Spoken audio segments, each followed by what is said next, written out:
The envelope was white, official, the kind with a cellophane window that shows your name and address through the paper. Claire Whitman held it in both hands. Her fingers were cold. The kitchen was warm, but her fingers were cold. She opened it slowly. The letter inside had a county seal at the top. Foreclosure notice. 30 days to vacate. The house at 447 Maple Street. Her house. The house where her daughter took her first steps. The house with the pencil marks on the doorframe measuring Emma's height every birthday. 8 years of marks. 8 years of memories. She read the letter 3 times. Each time, the words stayed the same. Default on loan number 8847-3392B. Cosigner failure to fulfill obligation. Property seizure authorized by County Circuit Court. She sat down at the table. The letter was still in her hands. Outside, a school bus was stopping. Emma would be home in 3 minutes. Claire looked around the kitchen. The yellow curtains she had sewn herself. The small chip in the counter where she had dropped a mug last Christmas. The photograph on the refrigerator, held by a magnet shaped like a strawberry. Emma, gap-toothed and smiling. She would be home in 2 minutes. Claire folded the letter. She put it back in the envelope. She put the envelope in the drawer next to the stove. She heard the front door open. Emma, calling out that she was home. Claire stood up. Her legs felt like water. She walked to the sink. She turned on the faucet. She washed her hands even though they were clean. The water was cold. Her fingers were still cold. Claire Whitman was 41 years old. She had lived in the house on Maple Street for 8 years. Before that, she had rented a 1-bedroom apartment above a dry cleaner on the east side of town. The apartment had smelled like chemicals, and the heat never worked properly in winter. When Emma was born, Claire knew she had to find something better, something stable, a place where a child could grow up. She worked as a medical records clerk at Riverside Hospital. She had worked there for 14 years. The pay was modest but reliable, $32,000 a year. She clipped coupons. She bought clothes at thrift stores. She saved $17 every paycheck in a metal tin she kept in the back of her closet. For 3 years, she saved.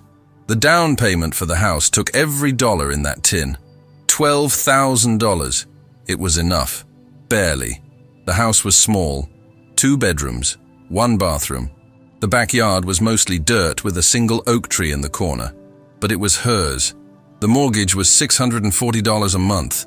Manageable. Tight, but manageable. She worked overtime when they offered it. She took extra shifts on holidays. She never missed a payment. Not once. Not in 8 years. Emma was 9 now. She had Claire's dark hair and her father's green eyes. Claire never talked about Emma's father. He had left before Emma was born. Just disappeared one Tuesday morning and never came back. Emma never asked about him. It was just the 2 of them. Claire and Emma. Every morning, Claire woke up at 5:30. She made coffee. She packed Emma's lunch. Turkey sandwich, apple slices, a juice box, and on Fridays, a small chocolate chip cookie. She walked Emma to the bus stop at 7:15. She kissed her forehead. She watched the bus drive away. Then she went to work. She came home at 4. She helped Emma with homework. She made dinner. Spaghetti on Mondays. Chicken and rice on Wednesdays. Fridays were pizza night, but only if there was money left after bills. On Saturdays, they went to the library. Emma loved books about animals, especially horses. Claire would sit in the reading corner and watch Emma pull books off the shelves, her face serious and focused, making careful decisions. They were happy. They were safe. The house was small and the roof leaked when it rained hard, but it was home. Claire had done that. She had built that, alone. She was proud of that. It started with a phone call, 3 months earlier, March 17th. Claire remembered the date because it was Emma's birthday. She was at work when her brother called, David. She had not talked to David in almost 2 years. He lived 2 hours away in Grantville.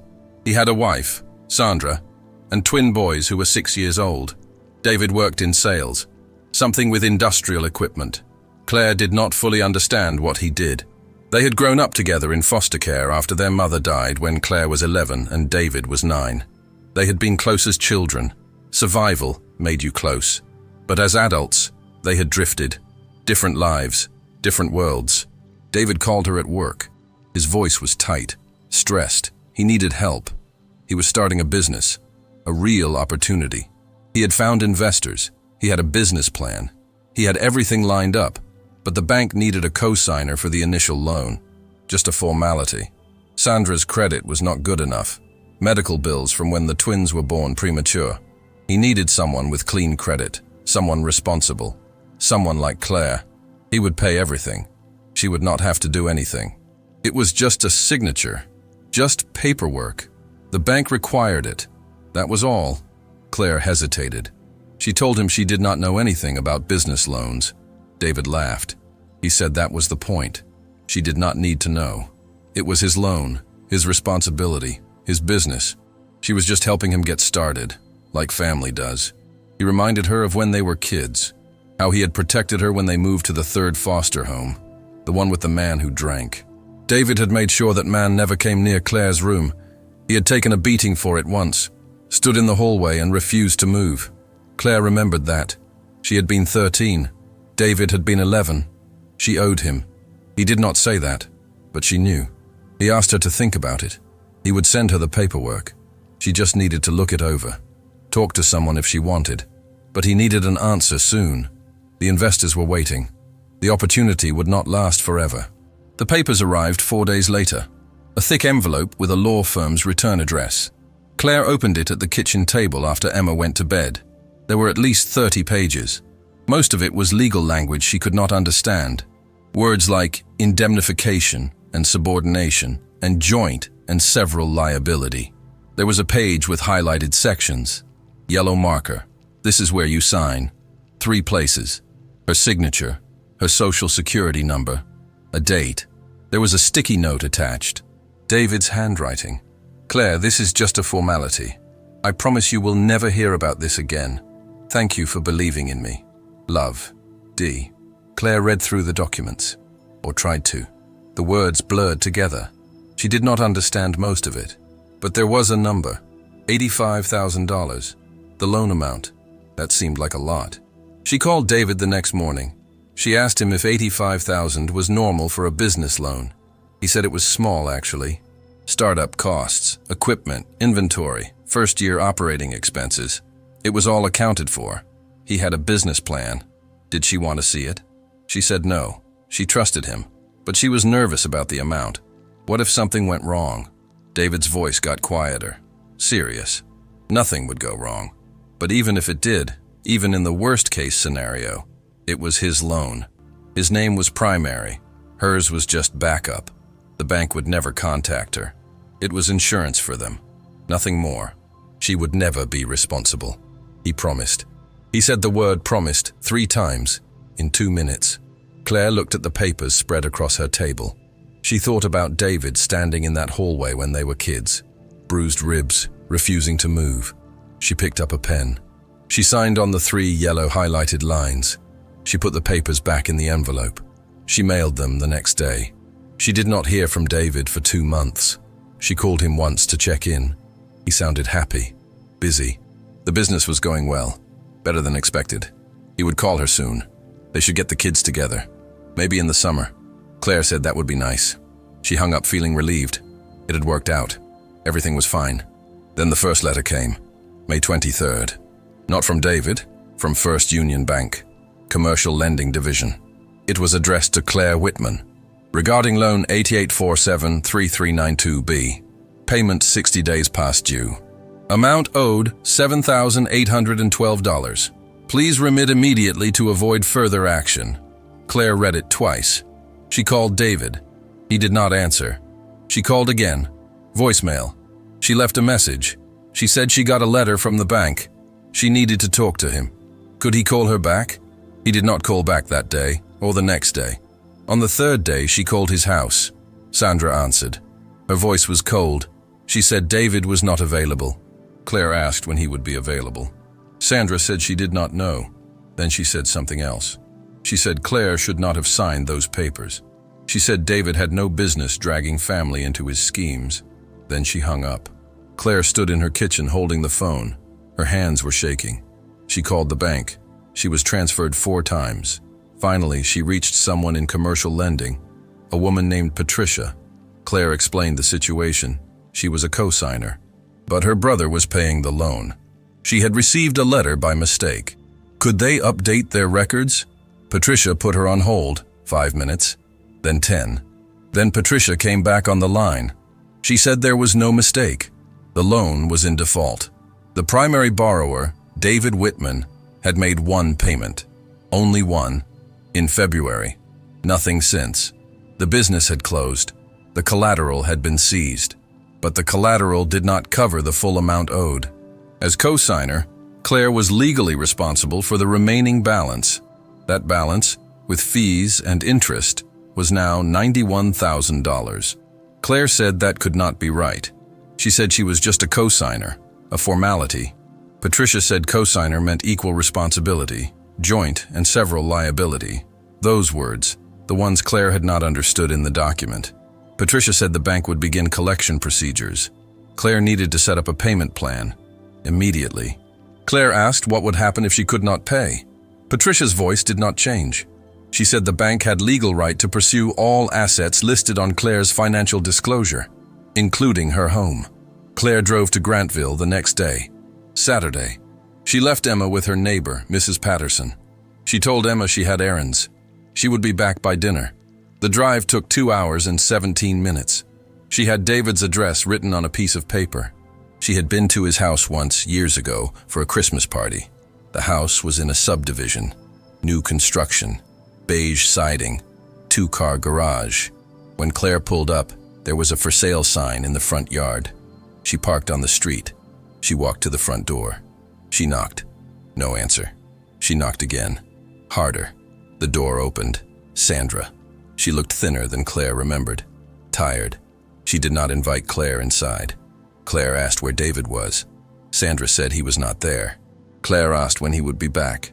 Sandra stared at her. Then she laughed. It was not a happy sound. She said David was gone. She said he left 2 weeks ago. She said he took $4,000 from their savings account and disappeared. She said he did not leave a note. She said he did not call. She said the house was going into foreclosure. She said the cars were being repossessed.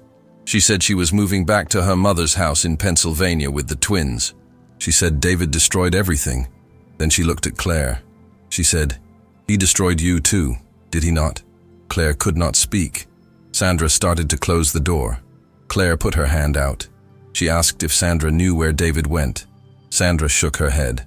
She said she did not care. She said she hoped he was dead. She closed the door.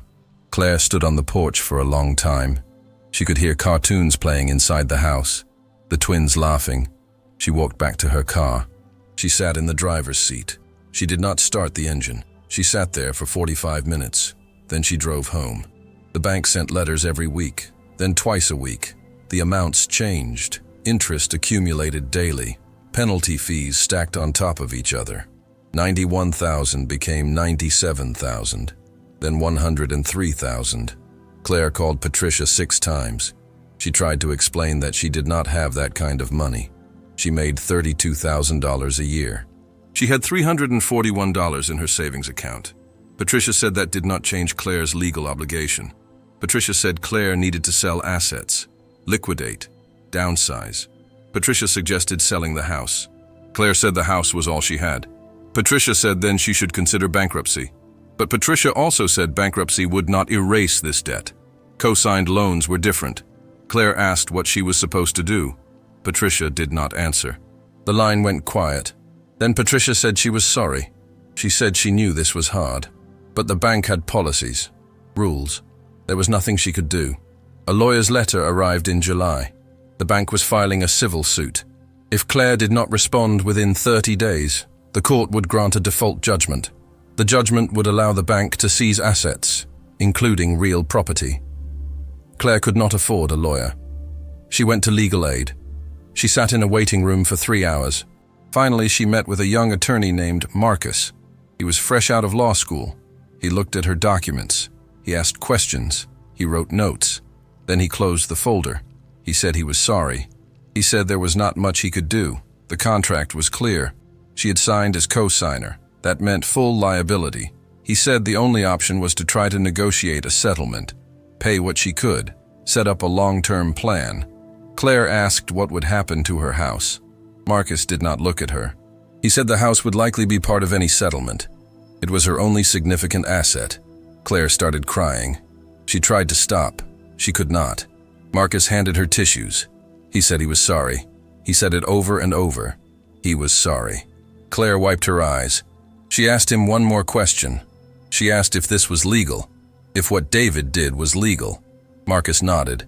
He said it was unethical, immoral, cruel, but yes, it was legal. Claire left legal aid at 4:30. She sat in her car in the parking lot. She called David's number again. Disconnected. She called Sandra's mother's house. A woman answered. Claire asked for Sandra. The woman said Sandra did not want to talk to anyone from David's family. The woman hung up. Claire drove home. Emma was at Mrs. Patterson's house. Claire picked her up. Emma was chattering about a game she had played, something with cards. Claire was not listening. Emma asked if she was okay. Claire said yes, she was fine, just tired. They went home. Claire made spaghetti. Emma did her homework. Claire helped her with a math problem about fractions. 8 divided by 4. 2. Simple. Easy. Claire put Emma to bed at 8:30. She read her a chapter from a book about wild horses. Emma fell asleep before the chapter ended. Claire closed the book. She turned off the light. She went to her bedroom. She lay down on top of the covers. She did not sleep. The court hearing was on August 14th. Claire had to take a day off work. She could not afford to miss the pay, but she had no choice. She wore the only dress she owned, dark blue. She had bought it for a funeral 5 years ago. The courtroom was small, cold. The air conditioning was too high. Claire sat alone at a table on the left side of the room. The bank's attorneys sat at the table on the right. There were 3 of them. Suits, briefcases. They did not look at her. The judge was a woman in her 60s. She read through the case file. She asked Claire if she had legal representation. Claire said no. The judge frowned. She asked Claire if she understood the nature of the proceedings. Claire said yes. She understood. The judge asked the bank's lead attorney to present their case. He stood up. He spoke for 12 minutes. He used words like default and obligation and material breach. He said the bank had acted in good faith. The loan had been made according to standard procedures. The primary borrower had defaulted. The co-signer was equally responsible under the terms of the contract. The bank was seeking full repayment of the outstanding debt, plus accrued interest and legal fees. Total amount, $109,000, or, alternatively, seizure of the property located at 447 Maple Street to satisfy the debt. The attorney sat down. The judge looked at Claire. She asked Claire if she had anything to say. Claire stood up. Her legs were shaking. She said she did not know what the loan was really for. She said her brother had lied to her. She said she trusted him. She said she would never have signed if she had known. She said she could not pay $109,000. She said she had a daughter. She said the house was all they had. She said please. The judge's face did not change. She said she understood Claire's situation was difficult, but the law was clear. A signature on a contract was binding. Intent did not matter. Understanding did not matter. Claire had signed the document. That made her responsible. The judge said she was granting the bank's motion.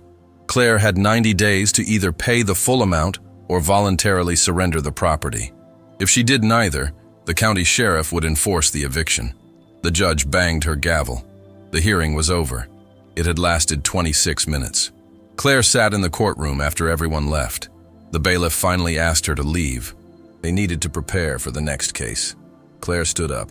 She walked out into the hallway. Her purse was heavy. She could not remember why. She looked inside. Emma's school permission slip for a field trip. She had forgotten to sign it. She walked to her car. She sat in the driver's seat. The steering wheel was hot. It was 93 degrees outside. She started the engine. She turned on the air conditioning. Cold air poured from the vents. She put her hands over her face. She screamed. No sound came out, just air. She sat there until her throat hurt. Then she drove home. Emma was at school. The house was quiet. Claire walked through each room. The living room with the couch she had bought at a yard sale. The kitchen with the yellow curtains. Emma's bedroom with the posters of horses on the walls. Her own bedroom with the quilt her mother had made before she died. Claire sat on her bed. She opened the drawer of her nightstand. Inside was an old photograph. Claire and David. They were maybe 7 and 5. Someone had taken them to the zoo. They were standing in front of the elephant enclosure. David had his arm around Claire's shoulders. Both of them were smiling. Claire looked at the photo for a long time. Then she put it back in the drawer. She closed it. She lay down. She stared at the ceiling. There was a crack in the plaster shaped like a river. She had noticed it the day she moved in. She had never fixed it. Now she never would. The weeks that followed were mechanical. Claire went to work. She came home. She made dinner. She helped with homework. She did not tell Emma. What could she say? How could she explain? Emma was 9. She understood that they did not have a lot of money, but she did not understand loans or co-signers or foreclosure. She did not understand how a signature on a piece of paper could erase everything. Claire tried to find a way out. She called every bank in the county. She asked about refinancing, about taking out a new loan to pay the old one. Every bank said no. Her debt-to-income ratio was too high. Her credit score had collapsed. She was too much of a risk. She went back to legal aid. She saw Marcus again. She asked if there was any legal recourse against David. Marcus said yes, technically. She could sue him. But David had no assets, no job, no address. Even if she won, she would never collect. Suing him would cost money she did not have to win a judgment she could never enforce. It was pointless. Claire asked if she could prove fraud. Marcus shook his head. Fraud required proof of intent. David would say he had intended to pay. He would say the business failed unexpectedly. It was his word against hers. And even if she could prove fraud, it would not void her obligation to the bank. She had still signed. She was still liable. The law did not care about fairness, only contracts. Claire asked what happened to people in her situation. Marcus looked away. He said most people lost everything. They moved in with family. They started over. Some never recovered. The weight of it stayed with them, for years, for decades, forever. Claire started packing in September. She did it quietly, a little bit each day. She did not have much. Clothes, books, kitchen supplies, photographs. She found boxes behind the grocery store on Williams Avenue. She brought them home 3 at a time in her car. She packed Emma's things first, her books, her stuffed animals, the small wooden jewelry box she had gotten for her 7th birthday. Emma asked why they were packing. Claire said they were going to move, somewhere smaller, cheaper. It would be an adventure. Emma asked if they were coming back. Claire said no. Emma started crying. She said she did not want to leave. She said all her friends were here. She said she liked her school. She said this was her house. Claire held her. She said she knew. She said she was sorry. She said sometimes things change, and we do not have a choice. Emma asked why. Claire did not have an answer. The day the sheriff came, it was raining.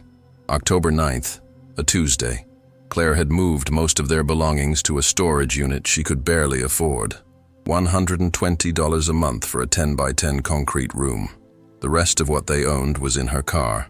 She and Emma were staying with Mrs. Patterson temporarily. The woman had a spare bedroom. She said they could stay for a while. No rent, just help with groceries. Claire knew it could not last. Mrs. Patterson was kind, but she was also 76 years old. She lived on a fixed income. Claire needed to find an apartment, but apartments required deposits. First month and last month rent, references, credit checks. Claire had none of those things. The sheriff knocked at 7:42 in the morning. Claire answered. He was young, maybe 30. He looked uncomfortable. He said he was sorry. He had papers, an eviction order. Claire needed to vacate immediately. Claire said she had already moved out. She was just here to get the last few things. The sheriff nodded. He said he still needed to change the locks. Bank policy. Claire asked for 10 minutes. The sheriff said yes. Claire walked through the house one last time. The rooms were empty, hollow. Her footsteps echoed. She stood in Emma's bedroom. The walls were covered with small holes where posters had hung. She stood in the kitchen. The yellow curtains were gone. She had packed them, but she could still see them in her mind. She walked to the front door. The sheriff was waiting on the porch. Claire stepped outside. He closed the door behind her. He took out a drill. He removed the old lock. He installed a new one. It took 3 minutes. Claire watched. When he finished, he handed her a pamphlet. Resources for displaced families, emergency housing, food assistance. He said he was sorry again. Claire took the pamphlet. She walked to her car. She sat inside. She looked at the house. The blue paint was peeling near the roof. The oak tree in the backyard was turning gold. Autumn. She started the engine. She drove away. She did not look back. Claire never saw David again. She tried to find him. She called old friends from when they were kids. No one knew where he was. Someone said they heard he was in Arizona. Someone else said Florida. No one was sure. Sandra divorced him in absentia 2 years later. Claire learned that from a mutual acquaintance. Sandra had moved on, remarried. She was happy. The twins did not remember David. They called Sandra's new husband Dad. Claire was glad for them. Emma adjusted. Eventually. They lived with Mrs. Patterson for 4 months. Then Claire found a small apartment in the south part of town. 2 rooms. Shared bathroom down the hall. It was $600 a month. Everything Claire made at the hospital went to rent and food. There was nothing left. No savings. No emergency fund. Emma changed schools. She hated it at first. She cried every night for 3 weeks. Then she stopped crying. She made new friends. She stopped asking about the house. But sometimes Claire would catch her staring out the window with a look on her face that made Claire's chest hurt. They never talked about David. Emma knew her uncle had done something bad. She did not know the details. Claire did not tell her. What would be the point? The debt followed Claire for 11 years. The bank sold the house at auction for $74,000. That left a deficiency of $35,000. With interest, it grew. The bank garnished Claire's wages, 25% of every paycheck, automatic, for years. She could not buy a car. She could not get a credit card. She could not save money. Every month, the garnishment came out. She worked extra shifts. She took a second job cleaning offices at night. She never stopped working. Emma graduated high school. She got a scholarship to a state university. Claire cried the day Emma left for college. She was proud, but she was also terrified. The apartment felt enormous and empty with just one person. Claire kept working. She paid the debt, every dollar. It took until she was 52. The final payment was made on a Thursday in March. Claire received a letter from the bank. Debt satisfied, account closed. She read it 3 times. She folded it. She put it in a drawer. She did not feel relieved. She felt numb. The house on Maple Street still stands. Claire drove past it once, 7 years after she lost it. She had not planned to. She was visiting Emma at the university, and the route took her through the old neighborhood. She told herself not to look, but when she reached the corner, she slowed down. The house had been repainted, light gray. There was a swing set in the backyard. New people, a new family. Their lives unfolding in the same rooms where Claire's life had ended. She wondered if they knew, if anyone had told them what happened there. She wondered if pain left marks in walls and floors, if sadness soaked into the wood and stayed there, invisible but permanent. She wondered if the new family felt it, if their children woke up sometimes in the middle of the night, feeling a weight they could not explain. She wondered if the house remembered her. She drove away. She never went back. Emma is 30 now. She has a good job, a husband, a son named Jacob, who is 3 years old. Claire sees them on holidays. She is a grandmother. She should be happy. And she is, in a way. But there is something else, something underneath. A bitterness that tastes like rust in the back of her throat. A knowledge that everything stable is fragile. That trust is a luxury she can no longer afford. That signatures are not formalities. They are weapons. She thinks about David sometimes. She wonders where he is, if he is alive, if he thinks about what he did, if it keeps him awake at night. She doubts it. People like David move forward easily. They shed their consequences like snakeskin and continue on, unburdened. It is the people left behind who carry the weight, the people who trusted, the people who signed. The truth is this: the system does not care about your story. It does not care that you were lied to. It does not care that you trusted someone you should have been able to trust. It does not care about your daughter or your job or your life. It cares about signatures and contracts and legal liability. And once you sign, you are bound. Not by what you knew, not by what you intended, not by what was fair. You are bound by ink on paper, by words you did not understand in documents you barely read.